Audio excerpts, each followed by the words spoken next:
ஒவ்வொரு ப்ராஜெக்டும் எடுத்து டாக்டர் கேதீஸ்வரன் அவர்கள் ஒவ்வொரு ப்ராஜெக்டாலையும் திட்டங்கள் எடுத்து வெவ்வேறு திட்டத்துக்கு வேலை செய்து கொண்டு வந்து நாங்கள் அந்த காலப்பகுதியில் 5 வருஷம் வாலண்டியராக எந்தவித வேதனமின்றி அவர்கள் கொடுக்கப்பட்ட ஏரியாக்கள் அனைத்துக்கும் சென்று கர்ப்பவதிகள், சிசுக்கள், பாலர்கள், முதியோர்கள் அனைவற்ற வேலை அவைய சுகாதாரமோ அல்லது அவைய வாழ்க்கை பிரச்சனைகளோ எல்லாத்தையும் வேலை செய்து கொண்டு வந்து நாங்கள் அந்த நேரம் எங்களுக்கு 1 மாத பயிற்சியோட கிராமிய சுகாதார தொண்டர்கள் என்ற பதவியை தந்து குடும்ப நல சுகாதார உத்தியோகத்தர்கள் அற்ற இடத்துல எங்களை ஒவ்வொரு கிராமம் தந்து வேலை செய்ய விட்டார்கள்.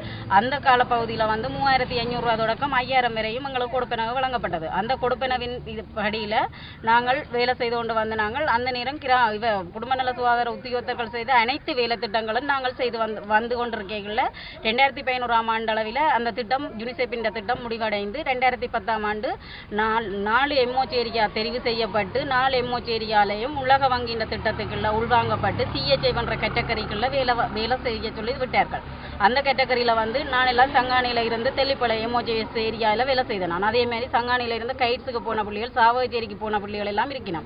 அந்த காலப்பகுதியில் 2012ஆம் ஆண்டு வேலை திட்டம் முடிவடைகிற காலப்பகுதியில் முன்னாள் பிராந்திய சுகாதார சேவையில் பணிப்பாளர் டாக்டர் கேதீஸ்வரன் ஐயா அவர்கள் சொன்னார், எங்களை கூப்பிட்டு உங்களுக்கு முன்னுரிமைப்படி நிரந்தர நியமனம் தெரியலாம், அடுத்த ப்ராஜெக்டுக்குள்ள உங்களை உள்வாங்கப்பட மாட்டாது, நீங்கள் நிரந்தர நியமனம் பெறும் வரைக்கும் நீங்கள் இருங்கோன்னு சொல்லி அதுக்கு பிறகு 3 நிரந்தர நியமனம் வழங்கப்பட்டு இருக்கிறது. அந்த 3 நிரந்தர நியமனத்துக்குள்ளே ஒரு நிரந்தர நியமனத்தில் எங்களை தெரிவு செய்யப்பட்டு நிரந்தர நியமனம் வழங்கப்படும் போது ஒரு அரசியல்வாதிகளால் எங்களோட பேர்கள் நீக்கப்பட்டிருக்கிறது. அடுத்த நிரந்தர நியமனம் வழங்குவதற்கு எங்களுக்கு நீர்முக பரீட்சை நடத்தப்பட்டது. ஆனால் இன்று வரைக்கும் எங்களுக்கு நிரந்தர நியமனமோ எந்தவித இதோ தெரியல. அடுத்த 2015ஆம் ஆண்டு இப்போ நிரந்தர நியமனம் வழங்கும் போது நாங்கள் சென்று கேட்டபோது அவர் 180 நாள் வேலை திட்டம் நாங்கள் செய்யலைன்னு சொல்கிறார். ஆனால் அந்த 180 நாள் வேலை திட்டம் செய்யாத நிறைய பேருக்கு வேலை கொடுத்துருக்கணும். இவன் அந்த 180 நாள் வேலை செய்யலைன்ற சொல்றதுக்கு நாங்கள் அந்த வேலை திட்டத்துக்குள்ள உள்வாங்கப்படாத காரணம் டாக்டர் கேதீஸ்வரன் ஐயா. அவர் 2012ஆம் ஆண்டு எங்களை அந்த வாக்குறுதி தராமலுக்கு எங்களுக்கு நிரந்தர நியமனம் செய்வதற்கான ஜிஎஃப்டிஎன் திட்டத்துக்குள்ள வேலை தந்திருந்தா நாங்கள் உண்மையா அந்த திட்டத்துக்குள்ளேயும் வேலை செய்திருப்போம்.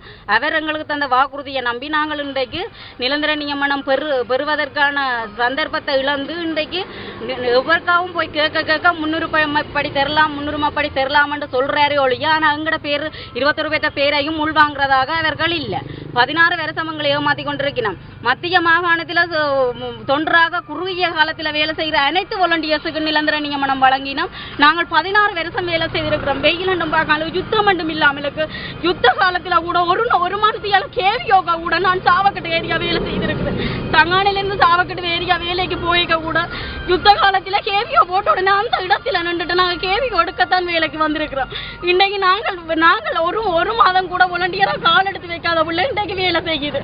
நாங்கள் இவ்வளவு காலம் குறுகிய காலமோ சம்பளம் எதுவும் இல்லாத காலப்பகுதியில் கூட உண்மையா மலேரியா தொற்று நோய் பரவுற காலத்தில் கூட கர்ப்பவதிகளுக்கு ஒவ்வொரு கிழமைக்கு 2 குளோரோகுயின் கொடுங்கோன்னு சொன்ன காலப்பகுதியில் கூட நான் ஒவ்வொரு கிழமையும் பின்னேரத்தில் கர்ப்பவதியின் வீட்டை போய் 2 குளோரோகுயின் குளிசை கொடுத்து தண்ணி வாத்து கொடுத்து குடிக்க பண்ணி போட்டு தான் நாங்கள் அந்தந்த காலப்பகுதியில் கூட நாங்கள் தொற்று நோய்கள் எல்லாத்தையும் கட்டுப்படுத்துறதுக்காக நாங்கள் சேவை மெனப்பான்களோட செய்த நாங்கள்